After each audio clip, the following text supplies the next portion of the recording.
Hello बच्चों, एक सवाल है। एक आदमी 1,25,000 की धनराशि अपने दो बेटों के लिए बैंक में निवेश करता है। एक की आयु 12 वर्ष है, दूसरे की आयु 14 वर्ष है। 18 वर्ष की उम्र तक वो जमा करता है, निवेश करता है, ठीक है, समान रूप से निवेश करता है, ठीक है। और ब्याज की जो दर है वो 5% है। तो आपको ये बताना है कि छोटे बेटे के लिए कितनी धनराशि निवेश की गई। मतलब छोटे बेटे की धनराशि की गणना आपको करना है कि कितने रुपए उसको मिलेंगे जब वो धनराशि मैच्योर होगी, यानी 18 साल के बाद, ठीक है। चलिए हम इस सवाल को सॉल्व करते हैं, ठीक है। आइए देखिए बच्चों, छोटे बेटे की उम्र है 12 साल, ठीक है। 18 साल तक उसको जमा करना है, यानी कि उसको कितना जमा करना है, 6 साल, ठीक है। और दर कितनी है बच्चों, 5%, ठीक है। तो उसको कितना ब्याज मिलेगा, 30%, ठीक है, एक्स्ट्रा मिलेगा।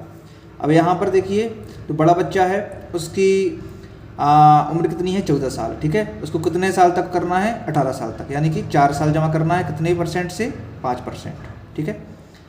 तो उसकी कितनी हो गई, 20% एक्स्ट्रा। अब बच्चों उसको टोटल कितनी करना है, 1,25,000। मेरे बच्चों अगर इसे मूलधन तो दिया नहीं है कि उसकी धनराशि मतलब एक बच्चे के लिए कितनी है, दूसरे बच्चे कितनी है पता नहीं है, तो हमने P1 मान लिया।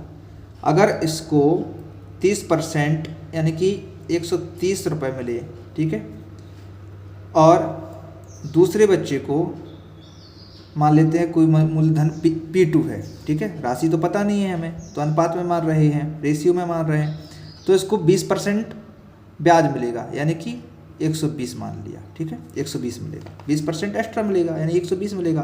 कोई राशि है उसका 20% मिल रहा है तो 120 हुआ, ठीक है। अब बच्चों अब हम ये क्या है, राशि कैसी है, बराबर है, ठीक है, इसलिए P1/P2 कर दिया। यहाँ पर 120/130 कर दिया, ठीक है बच्चों। 0 से 0 काट दिया। अब P1 की वैल्यू कितनी आ गई बच्चों, 12, और P2 की कितना आ गया, 13। दोनों का रेशियो आया। अब जो पिता है, जो आदमी है, वो दोनों बच्चों, एक बच्चा है दूसरा बच्चा है, ठीक है। अब दोनों बच्चों के लिए वो टोटल कितना पैसा निवेश करता है, 1,25,000। और यहाँ पर कितना है रेशियो, 25। तो 25 की जो रेशियो, 25 का जो मान है वो 1,25,000 है, ठीक है। तो काट दीजिए, 25 पंचे 125, यानी कि 5,000, यानी कि 5,000 रुपये आया, ठीक है। अब हमें निकालना है छोटे बेटे का। तो छोटे बेटे का क्या है, 12, बड़े बेटे का है 13। तो 5,000 में अब 12 का मल्टीप्लाई कर दीजिए, तो आ गया 60 के, यानी 60,000 रुपये है वो आपके छोटे बेटे के लिए निवेश किया जाएगा। और बड़े बेटे के लिए कितना करेंगे बच्चों, 13 × 5,000, सॉरी 13 पन्ना 65, ठीक है, 65,000, ठीक है।